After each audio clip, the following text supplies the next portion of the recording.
In the biggest shock of the week, J.K. Rowling has officially confirmed she hates Slytherin House. Who would have guessed? I've actually compiled a list of people who didn't see it coming, and well, yeah, honestly, to any Slytherins out there, I'm sorry, you don't deserve this, and for that reason, I pledge my allegiance to your house for the next 8 minutes.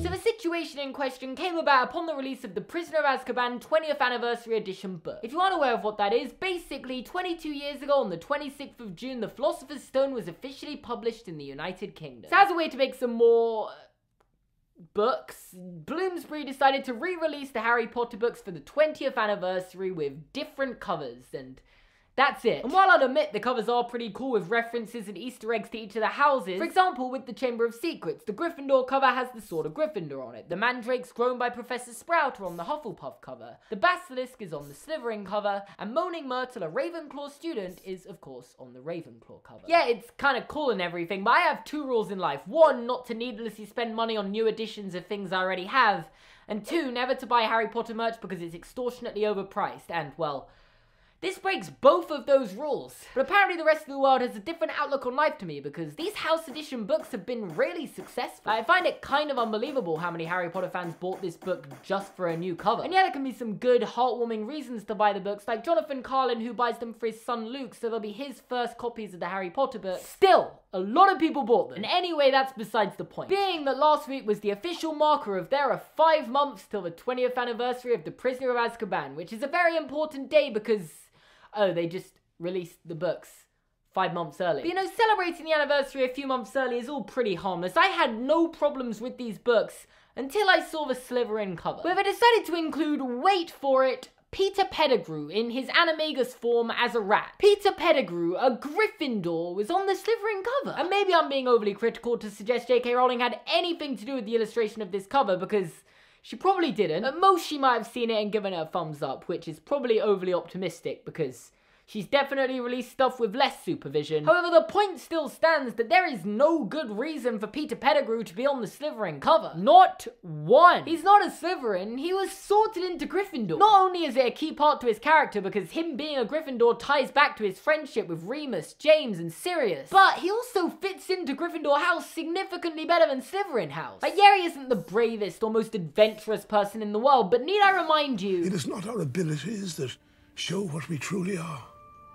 It is our choices. He spent most of his life valuing Gryffindor traits and wanting to be like James, Sirius, and Remus. He also went on monthly excursions with a goddamn werewolf, and who was the only Death Eater to seek out and bring back Lord Voldemort. Which I'm just saying is not a very Slytherin thing to do, because Slytherins are known for putting themselves first and valuing self-preservation, probably being a primary reason why Voldemort wasn't brought back sooner. But I'm not here to convince you that Peter Pettigrew was a Gryffindor. It was put in writing multiple times by J.K. Rowling, causing the decision to put him on the Slytherin cover to be questioned by Harry Potter fans. And Bloomsbury's social media account runner person thing on Instagram actually responded with an official statement saying Peter Pettigrew appears on the Slytherin cover because he's Lord Voldemort's servant. Worst excuse ever. Like, I'm sorry, but what does being Lord Voldemort's servant have anything to do with being a Slytherin? Yeah, I get Voldemort was a Slytherin, but using that logic, surely Trelawney, who fought for Harry during the Battle of Hogwarts, should be on the Gryffindor cover rather than her actual house, Ravenclaw, right? Like, that is the exact same situation, but the rules only apply one way, apparently. Well, if you couldn't see through the lies already, let me quickly translate that statement for you. Oh, well, basically, all the other Death Eaters were Slytherins because, you know,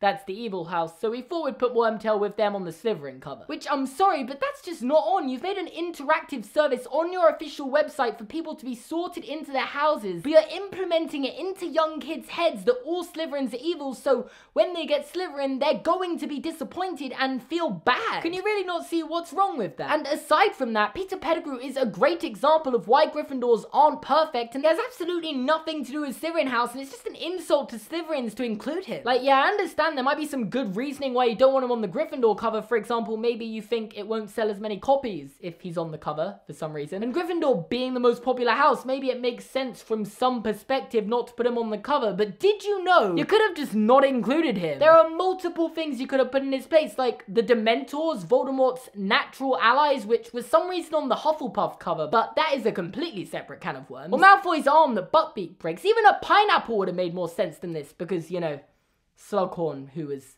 in Slytherin House, likes pineapple. Okay, I'm not an artist, guys, don't even. And yes, I am very aware I'm getting offended by something quite small and honestly stupid. And as I've already touched on, the chances are J.K. Rowling had nothing to do with the illustration of this copy, despite the fact there was a statement prepared for the social media managers, but that's none of my business. But if you don't think she's had it out for Slytherins this entire time, I don't know where you've been hiding. And in the Harry Potter fandom, it's gone to the point where people just ignore how much Slytherin got bashed and vilified in the books because, well, at least they got mentioned. But honestly, I would rather not have my house mentioned once in the story than have it spoken about the way Slytherin House gets spoken about. Firstly, their founder was a murderer, which is always a great start. And while the house has been attributed with positive traits such as ambition, cunning, and determination, most of the people in the house don't even have those traits because they're just goons to a bigger antagonist. And even when you go onto the Slytherin Pottermore page, which just for the record should be a place to be all positive and say why it's great to be a Slytherin, no.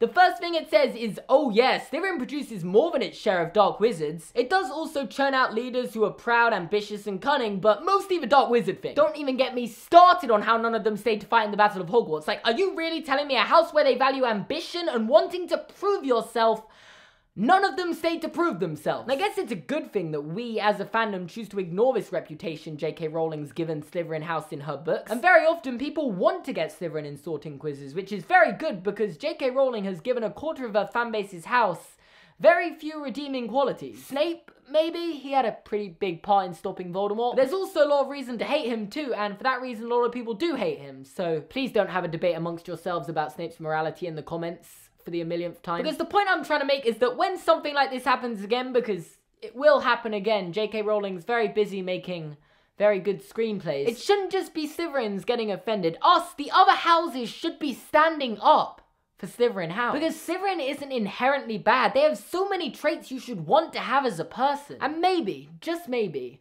one day J.K. Rowling might also come to that conclusion. We need a Wizarding World story with a good Slytherin main character. It's not too late to make a Founders story with Salazar Slytherin as the main character. He can still be redeemed. George R.R. Martin literally redeemed Jaime Lannister. Anything is possible. Also, I've been watching Game of Thrones Season 3 for the preparation of Season 8. This coughing gag isn't funny. It never was. I don't know why I'm still doing it. You should want to be in Slytherin House, and hopefully with the ever-expanding Harry Potter universe, soon more people will. That's all I've got for you guys today. Thanks for watching. If you enjoyed this video, make sure to leave a like. You can watch my video about why you should want to be a Gryffindor by clicking here. You can subscribe to my channel by clicking here. You can check out my merch here and in the description down below. Also, Patreon in the description. You can only link like one thing at a time, so yeah, Patreon's also in the description. Thanks for watching, and I'll see you guys next time. Also, to any of you Ravenclaws out there, your video is coming soon. Don't worry.